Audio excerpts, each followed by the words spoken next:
Estamos em mais uma edição do TV Linhaça.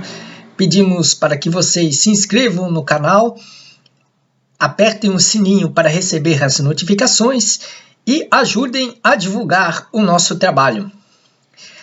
Há poucos dias, o cantor e compositor Milton Nascimento realizou uma entrevista lamentando o atual cenário musical brasileiro, que ele definiu como uma porcaria. Ele lamentou o cenário musical, chamando a atenção para as letras que falam apenas de traições amorosas, de bebedeiras e outros temas fúteis. Ele sentiu falta daquela música de qualidade que falava de temas de amizade e que era feita por gente realmente talentosa. A declaração de Milton Nascimento recebeu um monte de solidariedade, mas também recebeu repúdio de uma espécie de bolsominions musicais que defendem a legalização e falam que agora estamos em outros tempos, que não vamos viver mais no tempo da Legião Urbana, do tempo do próprio Milton, né? E aí esse pessoal todo fica contente com esse cenário de imbecilização musical que está havendo nos últimos anos.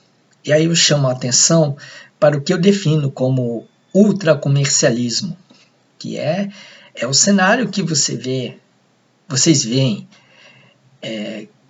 através de nomes como Anitta, como Luan Santana, como Thiaguinho, como MC Kevinho, como Pablo Vittar, Marília Mendonça e tantos outros nomes que fazem sucesso facilmente, lotam plateias e repercutem muito na grande mídia, sobretudo na TV aberta.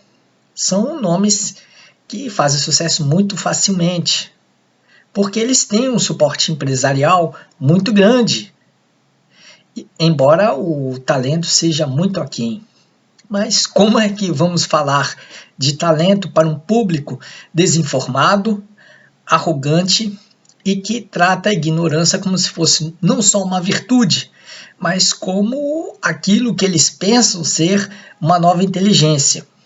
E aí essas pessoas se tornam muito arrogantes e devem falar que o Milton Nascimento é um titio frustrado, um sujeito careta, um sujeito ultrapassado, mas isso não é verdade. O Milton Nascimento ele tem um grande patrimônio musical, ele é de um talento ímpar e uma das grandes figuras, independente dele estar no mainstream ou não. E aí ele simbolizava aquela música brasileira feita por uma geração que era jovem nos anos 60, e que repercutiu no público e que significou um foco de resistência através da música naqueles anos de chumbo, que foi o ano de 1967, a estreia do disco de Milton Nascimento, e era o tempo dos festivais da TV, os festivais de música, que na verdade, era uma fachada de competições musicais que expressava a resistência e o protesto contra a ditadura militar. Eram pessoas muitíssimo informadas, muitíssimo talentosas, que falavam de temas humanistas, de letras de amor, e até faziam também as suas provocações, como o pessoal do tropicalismo. Então, esse cenário musical, claro, ele necessita de uma renovação, mas não será pela geração de cafonas que vieram, principalmente do final dos anos 80 para cá, que vai renovar a MPB. Foi um grande vexame transformar nomes da era Collor, como Chitãozinho e Chororó, Zezé de Camargo e Luciano, Alexandre Pires, Belo, Frank Aguiar e um pouco mais tarde o El Chan, que já é da época do Fernando Henrique Cardoso, em supostas preciosidades musicais já na virada dos anos 90 para os anos 2000. Foi um vexame querer que essa geração neobrega dos anos 90 fizesse o papel de nova MPB. Foi um desastre.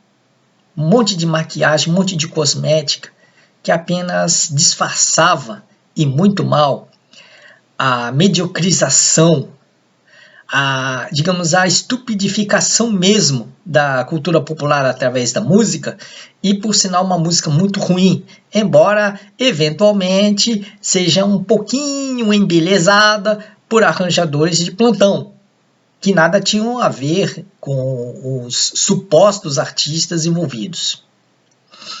E aí o que vimos é que esse cenário que Milton Nascimento tanto lamenta, ele cresceu muito como bola de neve e era para ser condenado ao esquecimento já nos anos 2000. Mas aí veio uma geração de intelectuais, os intelectuais bacanas, que resolveu prolongar o sucesso dessa geração 90 com aquela falácia do combate ao preconceito, que na verdade tratava o povo pobre de maneira preconceituosa e apenas era um apelo para forçar a sociedade esclarecida a aceitar essa imbecilização musical e de outras expressões supostamente culturais que vieram a reboque.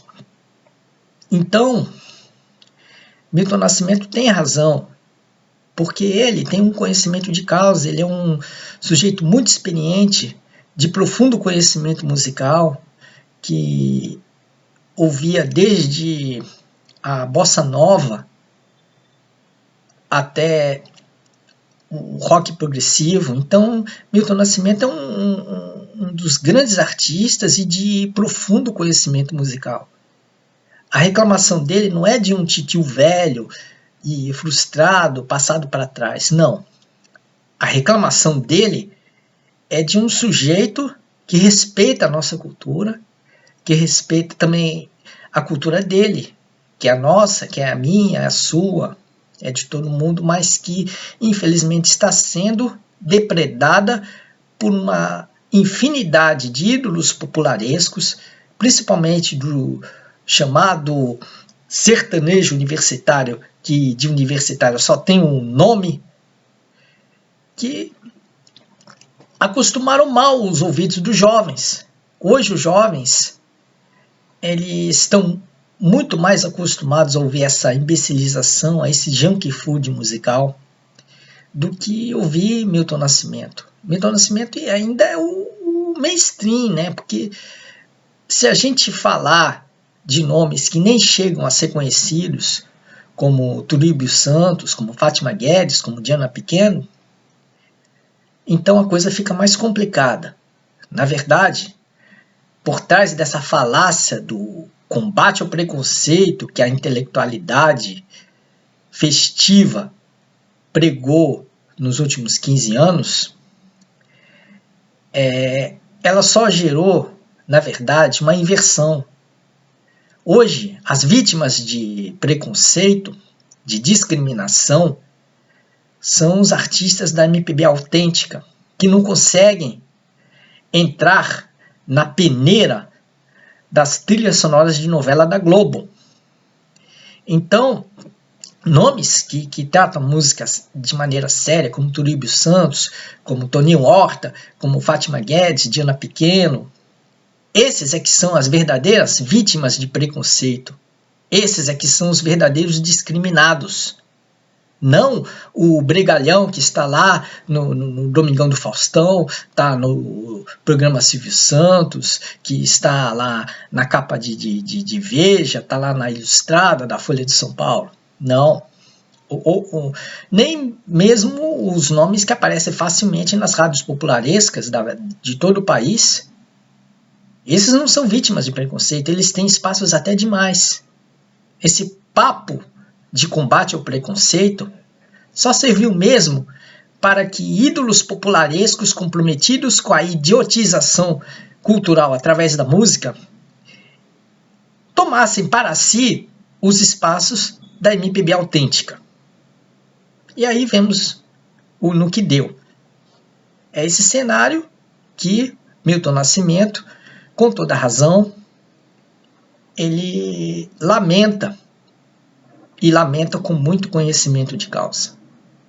Respeitemos, então, o recado do mestre Milton, porque o que ele está falando tem a ver com o nosso futuro musical, que está em risco de virar uma imbecilização totalitária.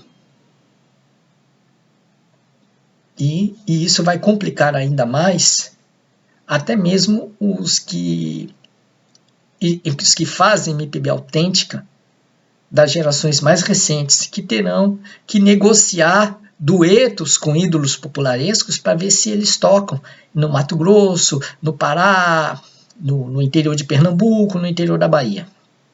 Vide, por exemplo, o que a gente vê com nomes como Céu e Thier, que agora estão negociando duetos com ídolos popularescos para ver se elas saem da sua bolha MPBista.